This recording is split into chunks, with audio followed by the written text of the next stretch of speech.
This is The Road Show, and I'm your host, David Warren.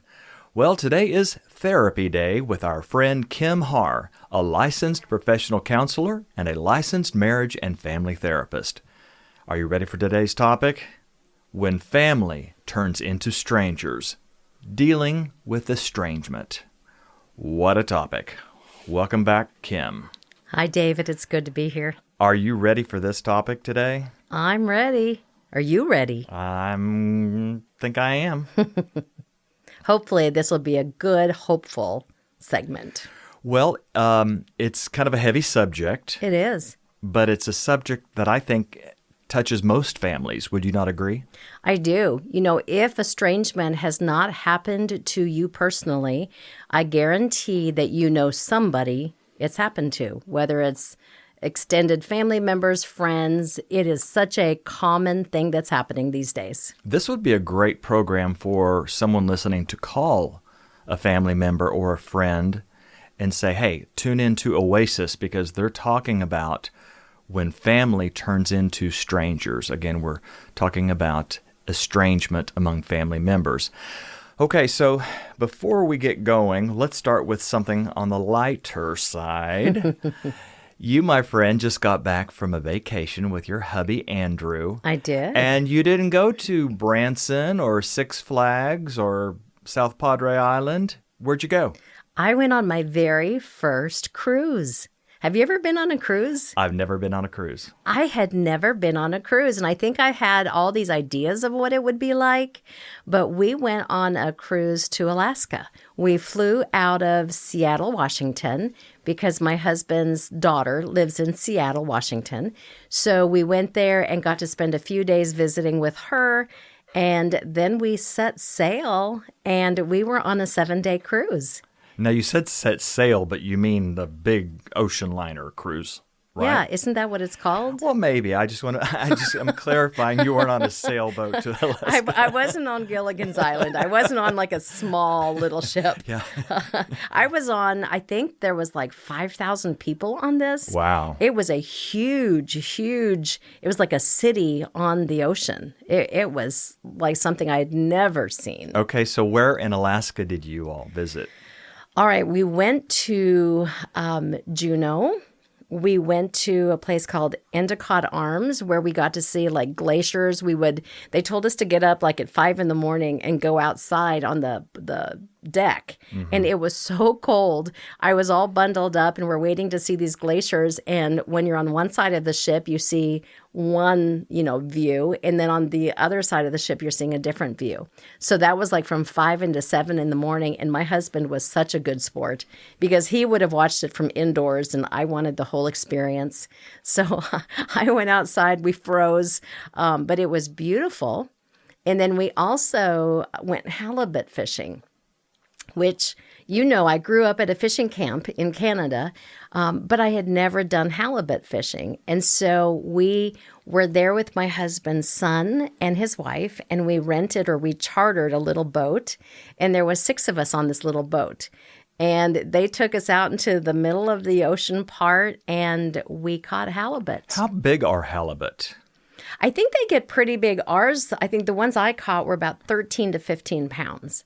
Wow. And it was, you would reel them in and oh my goodness, your arms were so tired by the time you were reeling and reeling and reeling. And I think I caught maybe 5 halibut and my husband caught probably about the same. And it was a really neat experience. Did you eat them? No, we were going to ship them back, but it was like $45 a pound to have them cleaned and shipped back. And I thought I was too cheap. I thought I'm a catch and release girl. So we caught them and we took our pictures and then we released them. But it was so much fun. Well, surely you enjoyed some seafood while in Alaska. We did. We ate a ton of fish. I think every port we would go to, we would have some of their fish and chips or their fresh fish, and it was some of the most amazing food. It was so beautiful. What about the wildlife? Did you see any animals? We went on a whale watching adventure. And so where you go out and they gave you this whole culinary experience and you're eating all of these foods and you're looking out the windows and they would announce, well, there's a whale at 2:00, so everybody would run to that side of the boat to take pictures. And Would it lean? well, I was a little concerned at first, but no. So we would see the whales and I saw more tails, like the tails would go up and it was like a feeding. And so we saw a number of tails. I wanted to see like the whole whale jump out and I just saw tails. You were looking for a show off, weren't you? I wanted the show off. I wanted like Jonah and the whale. I wanted a close up. We didn't get the close up. With a selfie and all, right? I didn't get a selfie with a whale. Although I have to admit, there were some people that had gone on a different whale watching adventure. And they got some beautiful pictures of whales where like 5 whales had their mouths up on top of the water. And so I just saved their screenshot because I thought, well, I was kind of there. But it was so much fun. Lovely. So would you cruise again? I would definitely cruise again, but my thought is it was not, if you've ever heard of like the Singing on the Seas or some of the Southern Gospel cruises, I think that would be so much, I would enjoy that much more because of that, the entertainment. And I think we should do a roadshow cruise. I think we should get all of our listeners and we should do a roadshow cruise. And yes, I would definitely do it again. Well, how exciting for you and Andrew. It was really nice just being out away. I didn't have cell phone service, when you're at sea. And I think that I realized even though I wouldn't say I'm dependent, on my cell phone, I have it because of my business and I'll check social media like everybody else, but not being able to have access to it all the time. You realize how often you would go to grab it. And so it was a nice break where there was no cell phone while you're at sea unless you paid for extra services. And again, sometimes I'm not willing to pay the extra. Well, I'm glad we started off with something light because we're going to deal with something serious and something that affects, I would say, a majority of those listening today to some degree. Yeah. To some degree. And we're talking about family estrangement. The name of today's topic is When Family Turns into Strangers. And I'm not a therapist, you are, Kim, but I would dare to say this is probably one of the most painful things, emotional things someone can go through. It definitely is. It's probably one of the most heartbreaking because I have had clients on both sides.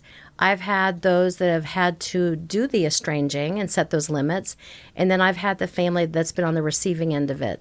And I think that it can be equally distressing for both parties. It's hard. Well, there is hope, and there's help, which you're going to get today, and we're going to talk about healing as well for those who have, or right now in a time of estrangement. Mm-hmm. Some of the things that we're going to talk about today are, first of all, what estrangement looks like. What is estrangement? We're going to talk about who estrangement affects. We're going to talk about the myths of estrangement, the things that we've come to believe that maybe aren't true. Then we're going to talk about causes. And most importantly, how do you heal? How do you heal in the midst of that when you find yourself caught in it? Because when you are caught in it, you feel very powerless. Okay, that's our topic, a great one for today. I'm David Warren, your host, and we'll be back with Kim Haar. I'm David Warren, here with some exciting news for Oasis listeners. We have a new mobile device app. It's free, easy to download, and lets you enjoy our refreshing music and talk everywhere you go. If you have an Android cell phone, go to the Google Play Store. And if you have an iPhone or iPad, visit the Apple Store and search for Oasis Radio Network. Be an Oasis ambassador and share this news with family and friends around the world. There's food for the hungry, joy for the sad. I found an oasis of love. Oasis Network. Today's topic is When Family Turns into Strangers. That's a great title. You wrote that, by the way, Kim. I did. You get credit for that. But the subject matter is dealing with estrangement. I'm David Warren, your host. And she's not my co-host. She is our guest today, Kim Har, a licensed professional counselor and a licensed marriage and family therapist. And maybe I'll ask you about what you do in depth here in just a bit. But let's go ahead and dive on into family estrangement. What qualifies as estrangement? Well, I think that there's a difference between just having a strained relationship and what's considered estrangement. A strained relationship is going to be more where there's conflict. We don't like being around each other. We may get into some disagreements. We may have some limit of how much we want to be around each other. But estrangement is actually a conscious choice, and it's either going to be a physical or an emotional distancing of a relationship that you've previously had.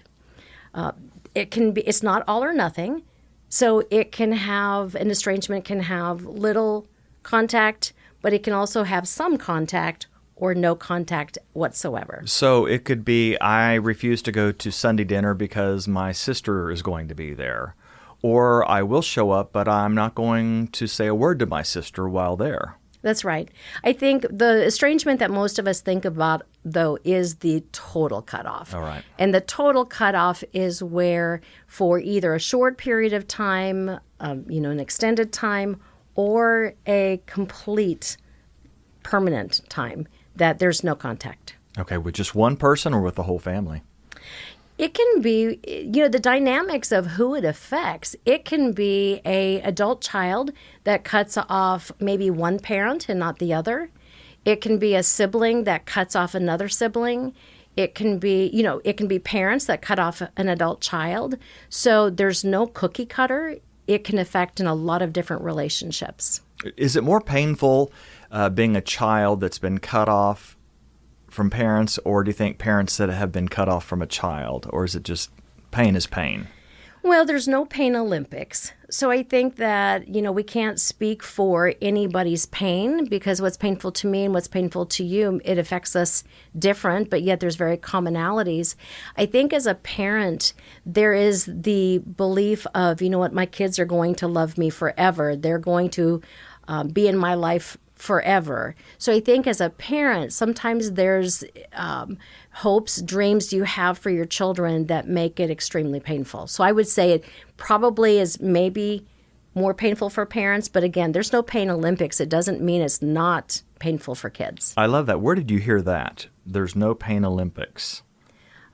Honestly, that's a Kim original, because when we go through hard things, especially as a counselor, I will have someone come into my office and one person might think it's absolutely nothing. And they may think, that's what you're upset about. You have nothing to be upset about. This is what I'm upset about. Mm-hmm. But I went to a grief counseling when I was in my master's program to become a therapist. And I had to do a class on death and dying. And in this class, I met with a funeral director, and something he said stuck with me.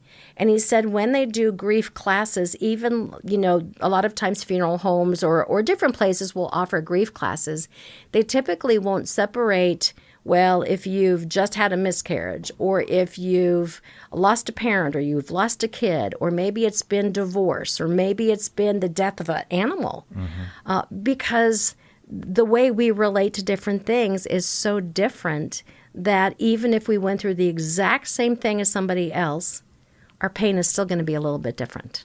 Interesting. Well, in advance of today's program, you sent me some myths of estrangement, and I thought I would read some of these and just have you either say, yes, that's true, or bust the myth. All right? First of all, one big event must have happened to cause the family estrangement. And that's usually not true. Usually it has been sometimes years and years of experiences, and one person, they may have tried to set boundaries, they may have tried to communicate, or maybe not, but at some point they just say enough is enough and we're just doing the cutoff. Okay. Estrangement is only when adult children cut off their parents. I think we've touched on that. Yep. I think that, siblings can cut off other siblings, or adult children can cut off one parent, not the other. Parents can cut off children. Grandparents can cut off, whether it's their children or grandchildren. And I have even worked with teenagers that have come in, and it's almost like they're planning a cutoff. As soon as they become, 18, 19 years old, I will hear things like, when I move away from home, I am never going to speak to my family again. So it can be a lot of things. It can be siblings, grandparents, parents. It can be a lot of things. I'm sure when they say that, you say, let's talk about that. Yeah, and I actually don't try to fight that. It's more exploring, hey, what's going on? And I've seen siblings before, and teen adolescents, and I've seen them for a period of time. They may come in like when they're 17, 18 years old, and they may come back again later, and usually those things didn't happen. Usually there's a maturity that comes as they get older, and they recognize, maybe I need my parents more than I thought. All right, here's another myth. It is always an unhealthy decision to estrange. And that's not true.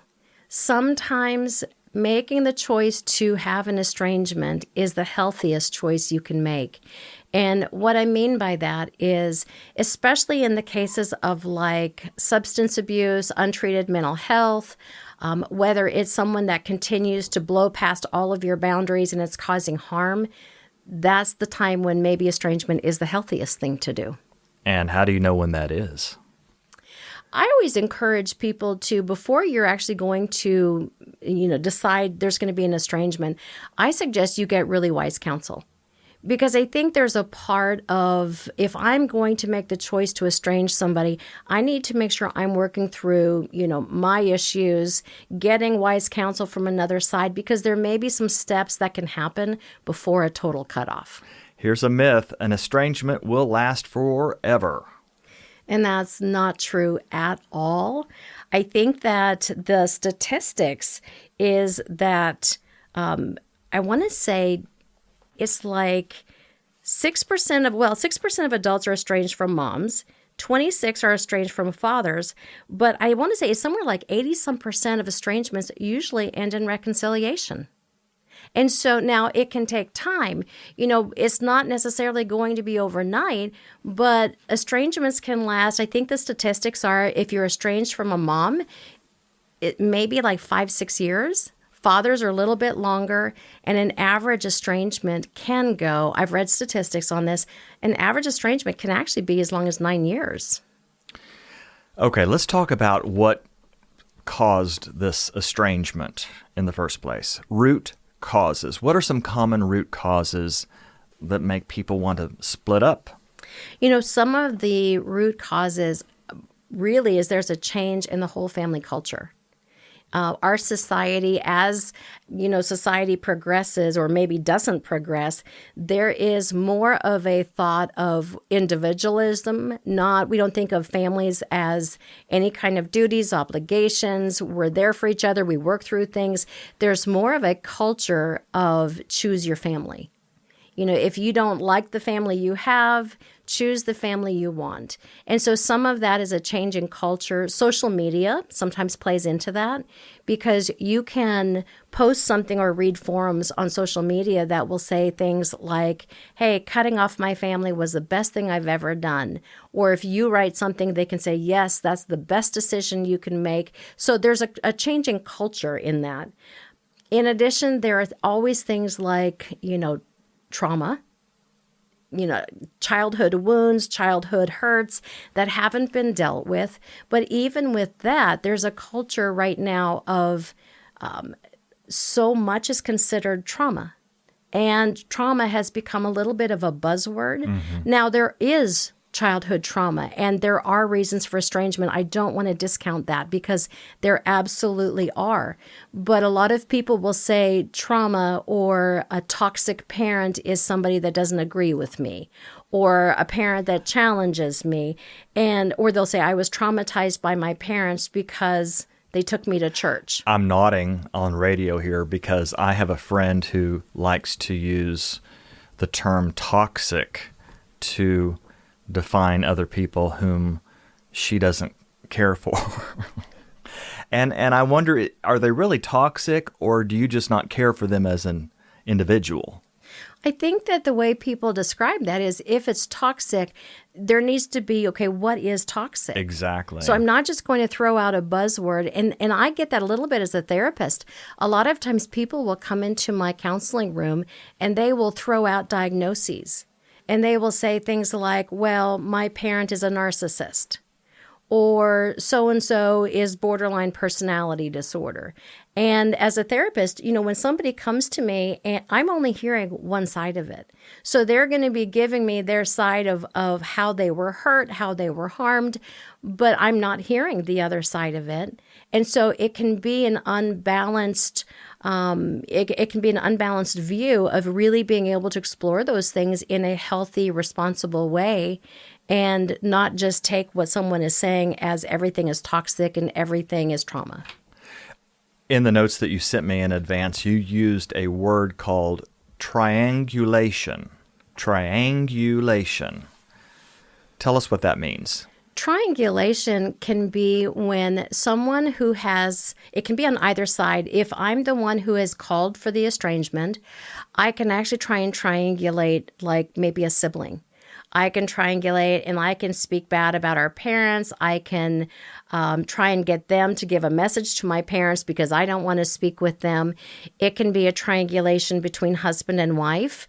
If, like, I'm the parent and maybe my child has estranged maybe my husband, but not me, I get caught in the middle. And triangulation is really a part of being caught in the middle, where somebody that I love is affected by this, but we're affected in different ways. So what would you say to help somebody who feels triangulated that's listening now, like who feels like he or she is stuck in the middle of two people either arguing or completely estranged from each other? I think there's several different things with that. One is it's important to set healthy boundaries. If I am a sibling and let's say my sister or my brother has done a cutoff of my parents, a healthy boundary may be, just validating that my experience may not have been the same experience as yours. Because even though you're the same kids in the same family with the same parents, it doesn't mean you have the same relationship.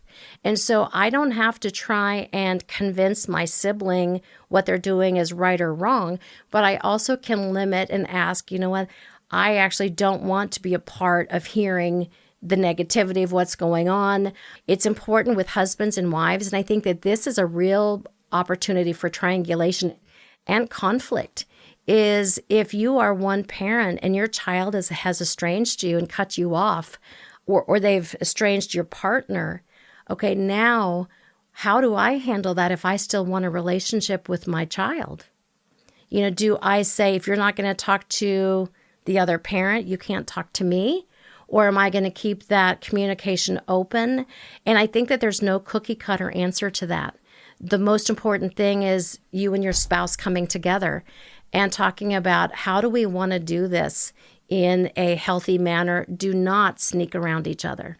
The worst thing you can do, let's say, for instance, my husband is cut off and I'm not. The worst thing I can do is sneak around and see my kids without my husband's knowledge, because I'm then getting into triangulation and I'm hurting that relationship. I can set boundaries. I can talk to my husband and I can say, this relationship is important to me and I want to meet with our child. This is when we're going to meet. It can be keeping communication open, and that keeping communication open, it may be actually beneficial for the parent that's estranged, because there still is some communication that maybe another parent can help bring that child back. So just to repeat what you said, don't hide from your spouse if you are meeting with a child that is estranged from that spouse. That's correct. And why would that be harmful? I think because it's broken trust. It's a feeling of betrayal. It opens up a whole nother dynamic of a problem in a relationship, because if I can't trust you and you're hiding something behind my back, What else are you what hiding? else are you going to be hiding? Yeah. And so it doesn't mean you just give in and you're held hostage. Hey, if my partner doesn't want me to see our kids, it means I can't see our kids. But that may be a time to go to counseling and work out, okay, how are we going to do this? And what's a healthy arrangement? Okay, therapist, let's say that the estranged father finds out, okay, that the mom is going to see the child because they still have a relationship. And the father says to the mother, if I'm not going to see our child, I don't want you to see our child. And that's probably pretty common. It's like, if I'm cut off, misery loves company. Mm-hmm. If I'm cut off, you're going to be cut off too. In something like that, and again, it's not cookie cutter, that's when I would encourage you to go and speak with a professional that can help the two of you guys together. Because it may be negotiating, how do we want this to look? It may be, bringing a child in, asking family therapy, even when you're estranged. Sometimes the estranged person may be willing to come in and all of us meet together with a professional, though we won't meet outside of here. Sometimes they just want a mediator. They're like, hey, I want a voice. I'm willing to come to therapy. I'm willing to tell you what the problem is. I assume you've done this many times. I have done this. How awkward is that? I think it's awkward, but the real key is making sure that everybody's perspectives are valid. And there's a holding of all of those perspectives. Now, when you bring in the party that's been injured that is wanting to do the cutoff, it's really important to recognize they actually hold most of the power because they've already demonstrated that they're willing to do a cutoff. And so in that, with parents, there's a part of saying, do I want the relationship more than I want to be right? And in a case like this, many times I try to help family members or parents not necessarily agree, but to find some kind of truth of what the other person is saying and try to hold that perspective. Let me give you an example. Somebody may say, you traumatized me. You yelled at me. You were never there for me. You're a toxic parent, and I don't need this. And my friends are my family, so I see no reason for us to even have contact with each other. Well, the normal response is to be defensive and to explain why that's not true. And I think that when you are working with two parties that are estranged, it's important to recognize, how can I honor what you're telling me, rather than you saying how awful I was or how you feel like I yelled and screamed and I wasn't there. I don't have to agree that that happened, but maybe I can hold and maybe I can recognize and say, but I hear that's how you felt. That's 100% true. You felt that way. Mm-hmm. It doesn't mean I intentionally, maliciously did something. And so when I can take accountability for what I do know happened, if there's something that I can say, yes, I did yell. Yes, I did do these. I'm not going to go in and justify.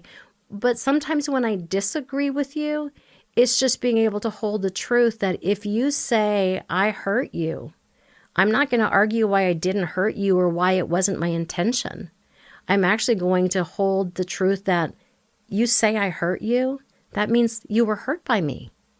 It doesn't mean it was intentional on my part. It means you're saying you felt hurt by me, then I'm going to accept you felt hurt by me. And it doesn't have to be an accusation. What's the name of your practice? Do we call it a practice, an office? It is. It's a private practice, and it's called There's Hope Counseling. Where did that name come from? Yeah. When I was in my master's program becoming a therapist, I hear so many times when people will say there's no hope or I didn't get hope. Mm-hmm. And before I became a therapist, I went to counseling for something and I didn't feel a lot of hope. So I determined I would become a hope giver.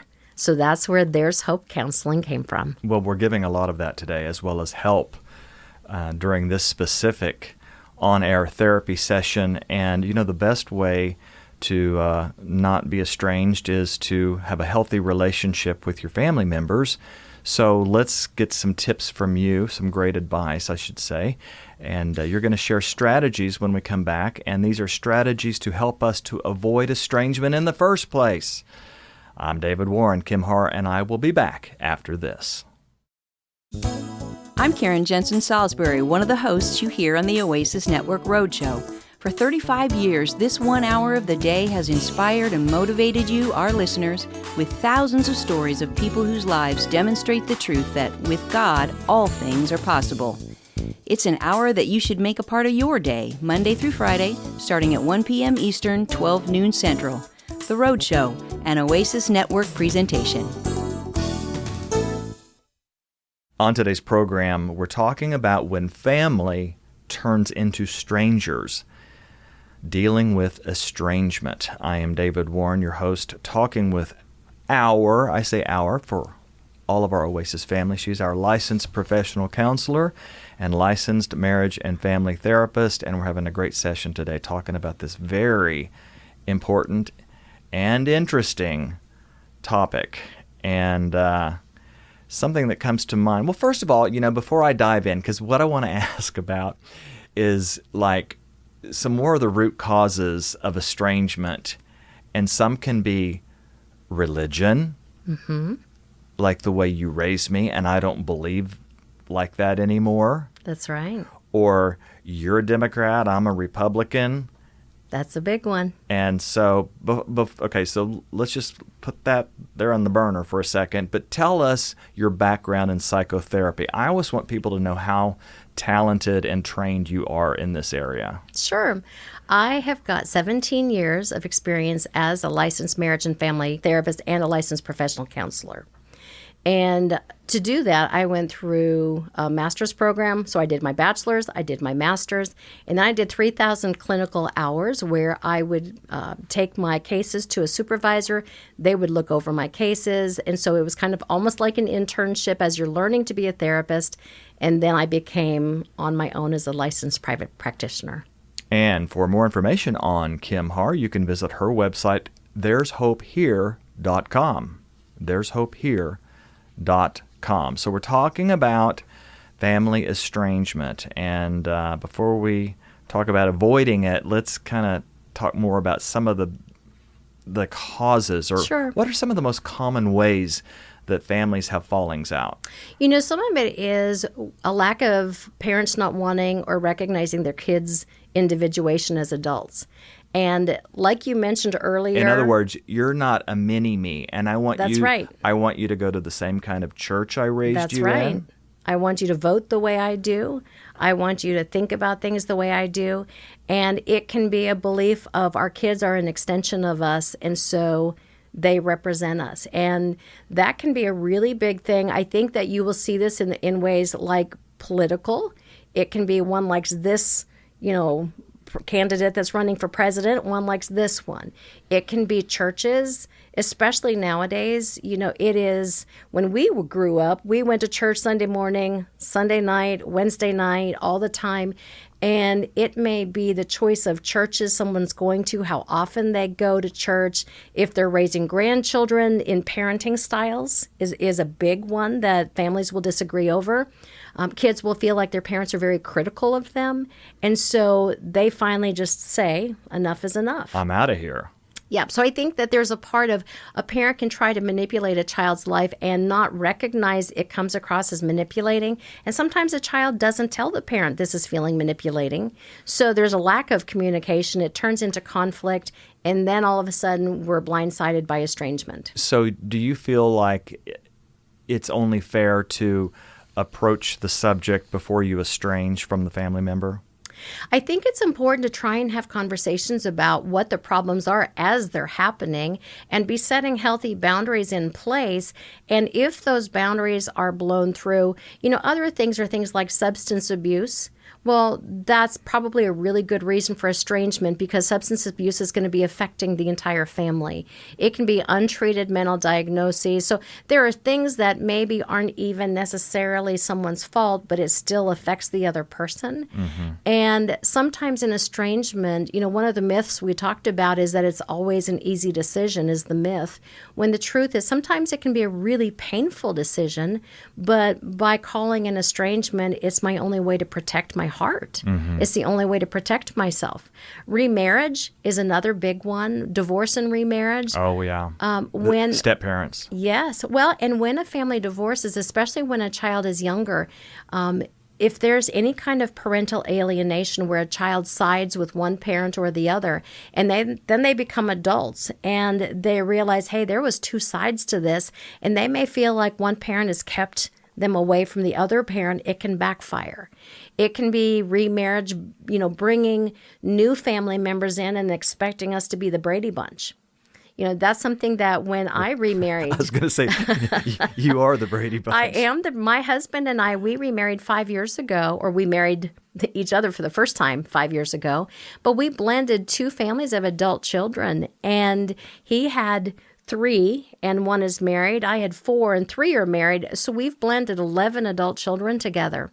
And we had to learn it's not about making them come together because my husband and I are together. It's not, necessarily the Waltons and Brady Bunch. It's more being able to say, what do they want our family to look like? It's okay if they still want an individual celebration with, my side of the family or his side of the family. And in all disclosure, my kids usually overwhelm his kids because my kids are loud and very dramatic and the way we were raised, and his are a little bit quieter. So we can overwhelm each other. And it's really giving each other the space to just be who you are. Wow. So I think that those are really some of the biggest. Now, there are things like, family, if someone passes away and there's an inheritance that comes, you can get one sibling mad at another sibling, or it can be, family businesses. So there aren't just a few reasons for estrangement. There's actually a lot of them. All right. So obviously the goal is to avoid estrangement. Absolutely. In the first place. So we need healthy relationships. So let's talk about building healthy relationships that would not lend themselves to family estrangement.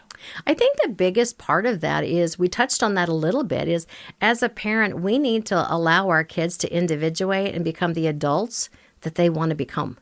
And it's recognizing that they're going to make decisions that I may not agree with, but how can I let them make those decisions? And maybe I can ask permission to speak into them, but I'm not going to be critical. It's being able to say, hey, I have a concern. Can I share this concern with you? It's just my concern. What you do with it is up to you, but I'd like to share it because I love you. Okay, I can share something that way rather than saying you're not doing this, or I think you should do this or this. And that can be more of a controlling, where your child feels, like they're a disappointment and you're trying to manipulate them. And would you advise that you don't need to tell the child that more than once? Like, don't make that a broken record. You do. I mean, don't make it a broken record. If you're pestering and bugging them, if you are saying the same thing over and over again, I like to say it's a little bit like the old cartoon, Charlie Brown, his school teacher. If anybody, yeah. They'll tune you out, is what you're saying. That's right. They will tune you out. Their eyes will get glassy. They will say things like, yeah, uh-huh. But they're so over it. They don't want to hear that broken record, and they'll push you away.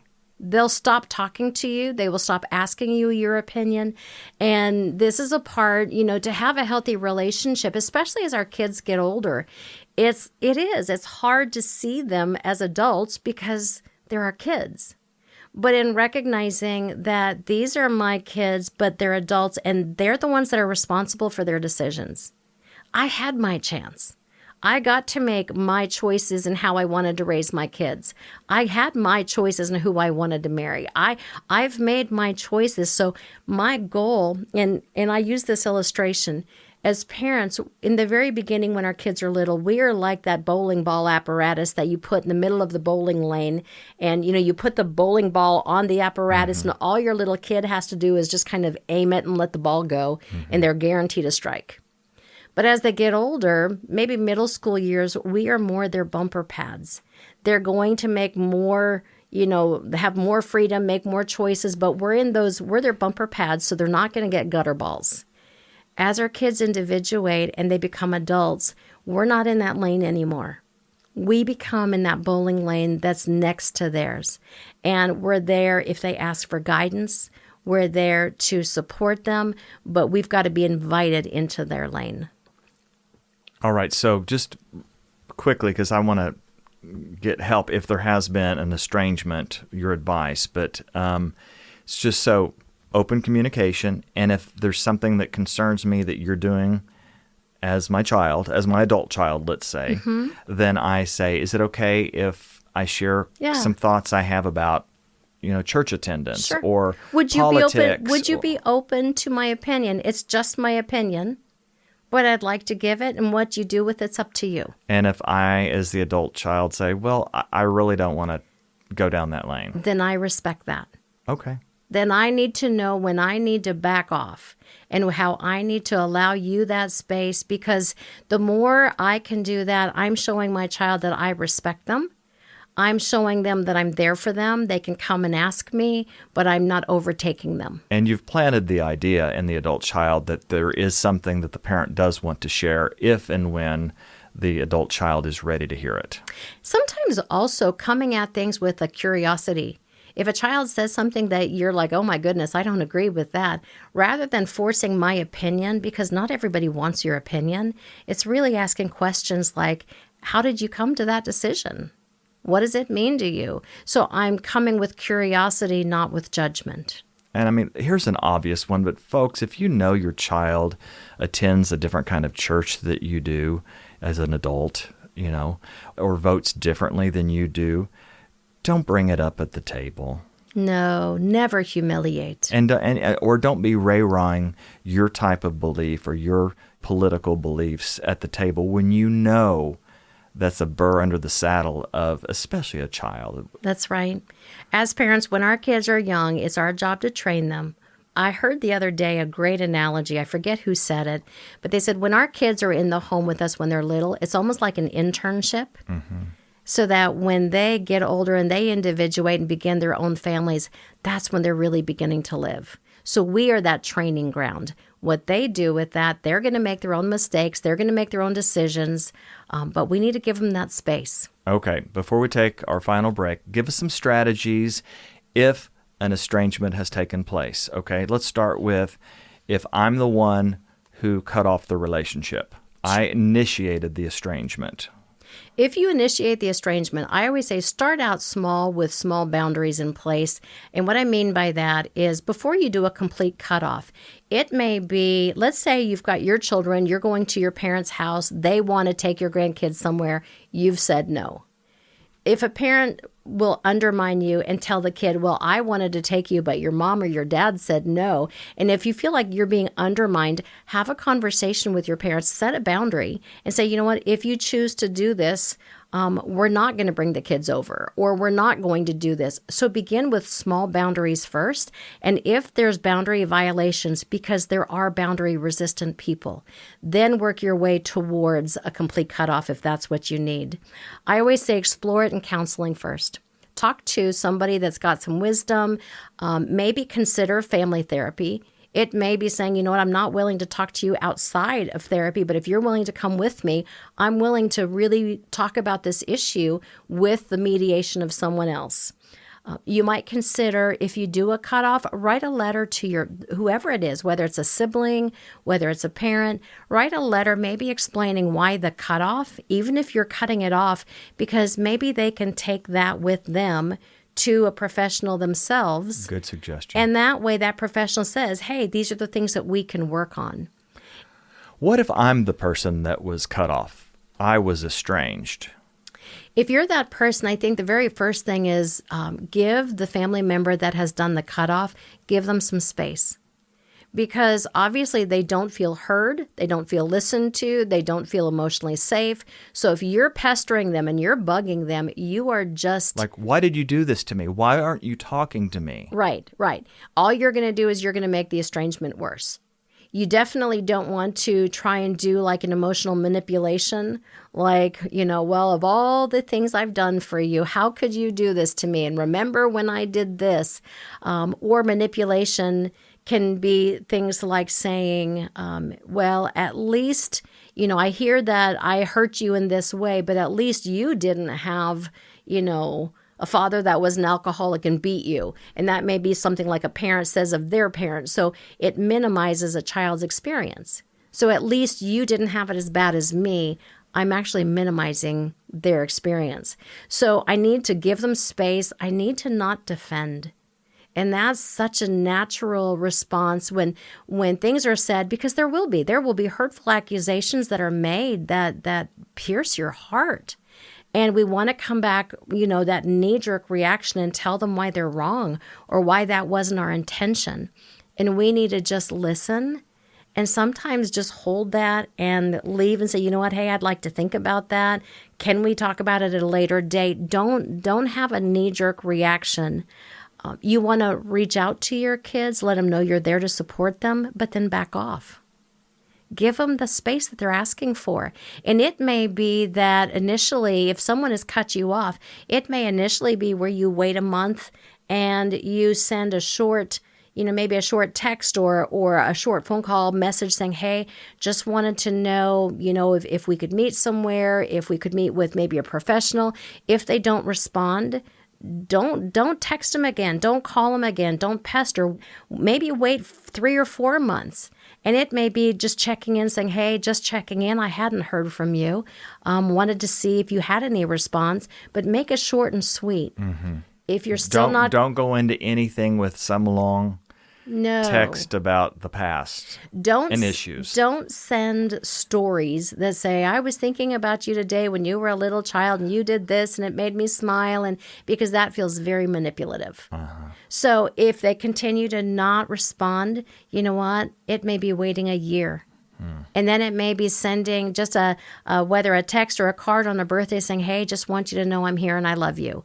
But don't pester your kids. Well, whether you are the one who initiated the estrangement or the one who was estranged or cut off, there is definitely emotional pain involved in that type of interaction. So we're going to take a break, and when we come back for our final minutes, Kim, you're going to give some helpful information on how to heal from the painful effects of an estrangement. Kim Har and David Warren here. We'll be back for the wrap-up after this.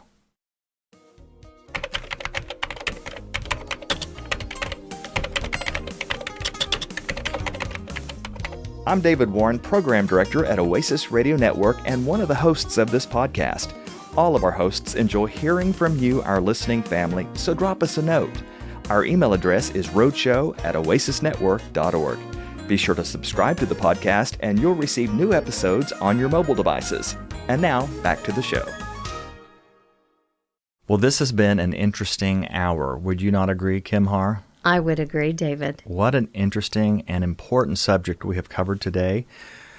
When family turns into strangers, we're talking about dealing with estrangement. If you want to reach out to Kim Har, her website address is there'shopehere.com. There'shopehere.com. Do we still give old-fashioned phone numbers, Kim? We do. Okay, 918-277-0777. 918-277-0777. All right. Okay, let's talk about the post effects of an estrangement. Yeah. There have been wounds, emotional wounds I'm referring to, and we want to heal any kind of wound. So give us some advice as a licensed therapist about healing, whether we're the one who feels like we had to cut off the relationship or we're the one who was cut off. I think either way, there's a recognizing that there are so many feelings that both sides of that have.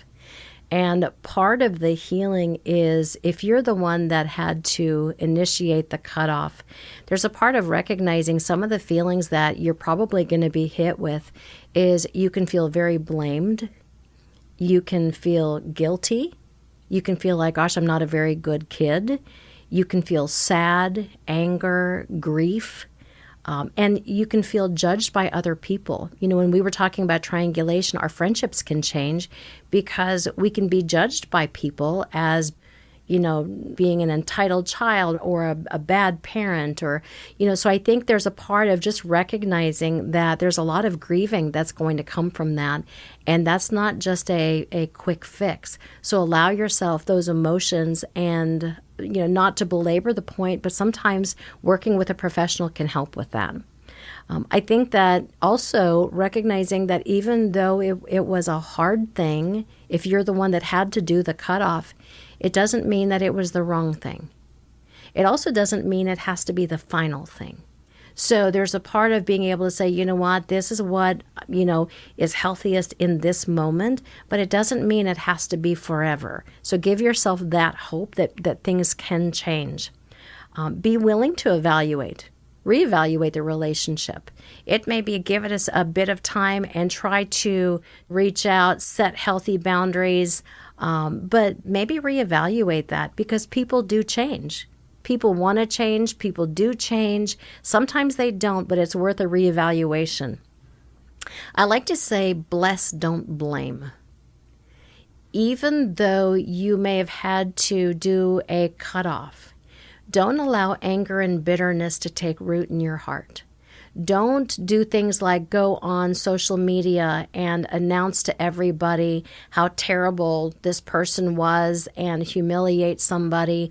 Don't perpetuate the wound because it makes it that much harder for it to heal someday. Don't triangulate others in your decision. These are very private things that are happening in families, so you don't want to necessarily just go air it to the public and make it where it's not a big deal because it really is a big deal. And in healing, I would say guard your other relationships. So if you're like a sibling that is cut off, you're an adult child, but you have a sibling and you've made the decision to cut off your parents. Don't tell the other sibling, if you want to have a relationship with me, you have to cut them off too. So don't get other people involved in those necessary boundaries, you don't want to spread offenses. So be really careful. And I think that it's important to, even if you chose not to reconcile, it's important that you forgive. And it may be working on forgiving yourself for if you feel like I'm a bad kid for doing this, give yourself that self-love and compassion that says, you know what, I am a good person and I am a good kid. This is what I'm doing for my health. Now, if you're the one that's been cut off, the initial thing you want to do is isolate because some of the feelings are you feel blamed as well. You've had usually things said about you that are very hurtful, and you can be embarrassed and you don't want to be around your friends. You don't want to be around other people because you feel like they're judging you as this terrible parent. It can be painful for you to be around people when you see them having good relationships with their family, and it can just remind you that you don't have a good relationship. So the knee jerk is maybe to isolate, but that's not what you want to do. Stay in community is what you're saying. Absolutely. Stay in community. Now, you do want to practice what you say because you can have boundaries. You don't owe everybody an explanation of everything that's happening. If somebody comes and says, hey, how's your adult kid? It doesn't mean you owe them all the details and tell them what's going on. It may be if somebody hasn't earned that right to know my story, I may say, if they say, hey, what's your child up to? You can say, well, they're living in this other state, but then you can switch the conversation and say, hey, tell me about how are your kids doing? So I don't have to just stay there and give all the details. I can say, thank you for asking. Now, if someone's earned the right to hear my story, I may say, you know what, we're going through a struggle, but right now I don't want to talk about it. So be able to set boundaries. Be willing to forgive yourself. Because I don't know anybody, especially as a parent, that looks back and says, I did everything perfect. Sometimes we can really beat ourselves up and say, what could I have done differently? And we blame ourselves. So there's a part of forgiving yourself for your mistakes and forgiving the person that's done the cutoff. So it's, again, working on that emotional part of it. Get into either therapy or support groups. There are some great support groups. I know that there's a support group for parents of adult children that you're in estrangement. There are online groups, so get into a support group. Grieve your loss, but then the last thing is give yourself permission to re-engage in life. Because you are going through a cutoff doesn't mean my life ends. When I'm powerless and I've done all I can do, I need to give myself permission to have friends and have fun and to continue living my life and not give up. And I thought it would be nice to end on a very positive statistic regarding family estrangement. Yeah. I mentioned this earlier, but I think I need to correct the statistics. It is 81% of estrangements with moms end in reconciliation. That's 81%. Fathers is a little bit lower, but 69% of estrangements with fathers end in reconciliation. And I think that because you don't know how long it's going to last, I like to encourage people to hold on to the hope of the word yet. We haven't reconciled yet. So the statistics say more than 2/3 chance you will reconcile That's right. with your father or mother. That's right. So let it have its work. Hold on to the yet, because as long as someone is alive and breathing, there is hope for reconciliation. Amen. There's hope, there's help, and there's healing. That's right. Thank you, Kim Har. Thank you, David. All right, tell us your website address as we say goodbye. All right, my website is there'shopehere.com, and you can reach me at 918-277-0777. Wonderful. And Kim Har is a licensed professional counselor and a licensed marriage and family therapist. And what a great hour we have had today. I am David Warren, and even though she was the guest, I'm going to have her say it as a co-host with me. I'm David Warren. And I'm Kim Har. And it's been another great Roadshow. You've been listening to The Road Show. If you'd like to write to us, here's our address. The Road Show, P.O. Box 1924, Tulsa, Oklahoma, 74101. Our email address is roadshow@oasisnetwork.org. The views of today's guest aren't necessarily those of this station, but we do appreciate and thank our guest for spending this time with us. The Road Show, an Oasis Network presentation.